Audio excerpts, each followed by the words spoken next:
when you are defending, you're looking for a couple things, right? You're looking for universal overhead, and you're also looking for forward medium kick, and you're looking for Zempo tension, or spacings at which your opponent should be using Zempo tension. Now, there are some things that push you far away, where unless you recovery cancel and walk forward, you have to essentially take a hike to get that Zempo. Now, you can negate this with that recovery cancel and walk forward and stuff, but against certain characters, you know, like Chun or whatever, she may be able to deal with this a little better than other characters. Characters with a DP might be able to react to jumps. But when you do jump, they have to guess if you're going to combo, or if you're going to whiff, or if you're going to empty jump. There's a lot of different ways that you can approach it. And then they have to decide, okay, well, he's jumping. How do I want to deal with it? Do I want to block? Cool, thanks. You know, you get the universal overhead or you get the Zempo or whatever it is. So it puts your opponent in a precarious situation because they're forced into a rock, paper, scissors that is completely in your favor as you very much control the outcome. And while some characters can react to this, like Makoto can dash out, most characters sort of just have to sit there and try and guess. Because if they make the wrong decision, like even if the Ryu wants to DP, if I do a dive kick and he does the wrong DP, it may not hit me. And then I get a full combo. But there aren't a whole lot of characters that you have to worry about stuff like DPs, right? And also jumps give you another benefit. And that is, if you're playing against a character like Alex, or Urien, or Oro, jumping means that they lose down charge, because they have to hold back long enough while you're in the air, or just commit to the thing that they're already charging for. So they have to recharge for their next decision. So stopping things like Alex Stomp with jumps is something that a lot of top Yuns do.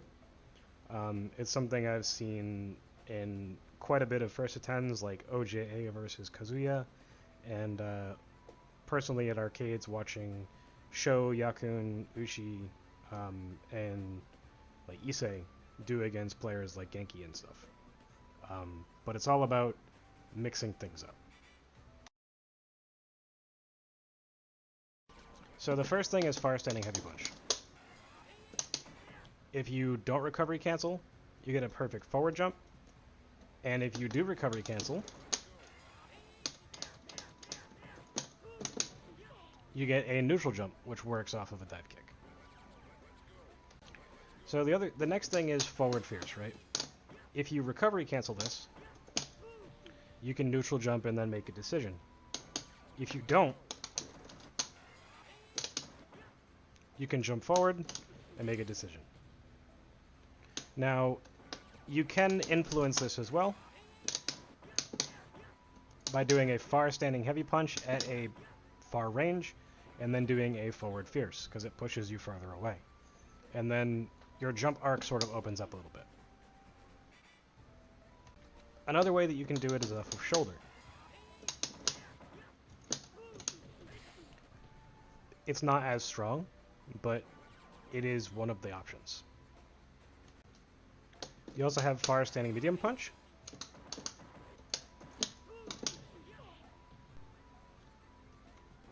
So another decision that is not used very often is crouching medium kick at max distance.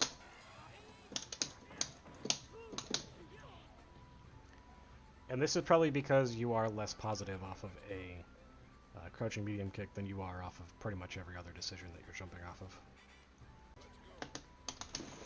And lastly, we have palm.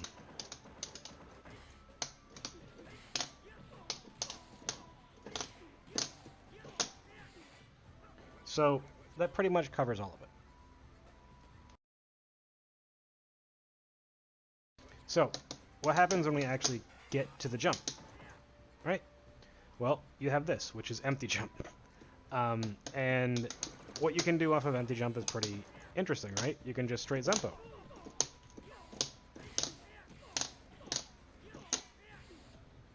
You can also go low. And then you can go high. There's a lot of different choices that you have. Now, when you do these things, you can go for overhead setups, or you can go for, you know, whatever you want. You can go for pressure into a different Zempo, or if you want to try to open them up with confirms. So, they're going to be standing in most cases when you jump, because they're going to either need to parry or block.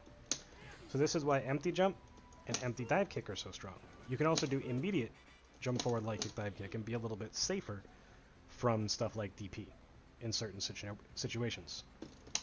But the key to this is that jump forward medium kick dive kick combos and jump forward heavy kick dive kick, depending on what button you're using, will combo as well. So your opponent has to worry about two slightly different timings on the dive kick itself, and then they have to worry about instant and delayed target combos. So delayed and then instant. And then they also have to worry about if you whiff the second hit as you're about to land.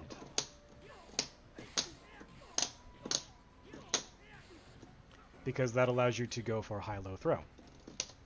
And the same thing happens off of just jump light punch, where you can go high-low throw afterward. It's not going to combo, but you can hit them very deep with it. And it will almost always force back to hit in the shoulder, but it is possible to hit them a little bit lower. So they have to deal with all of this stuff. And then they have to worry about high-hitting heavy kicks still comboing. And then they have to worry about low-hitting jump-in medium punches and fierce punches.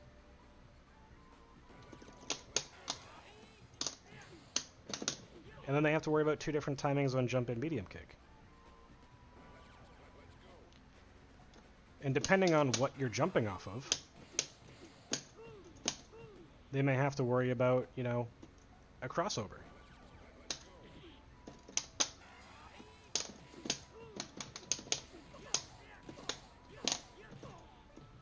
Because if you super jump forward after some things, you'll be able to cross them up.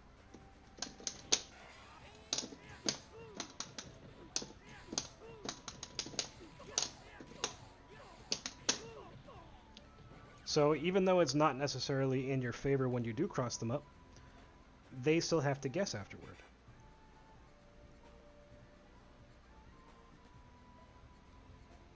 Now, I wouldn't usually suggest going for the cross-up, but it does exist.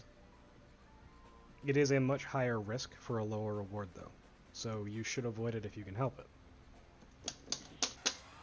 But the main thing of empty jump, jump in attacks, jump in whiff dive kick, and jump in dive kick is enough to, you know, make people second guess their decisions. And if they block any dive kick or any jump in, you are free to go into pressure, into Zempo, universal overhead, or, you know, attempt to make them jump so that your pressure will hit them and get your ender.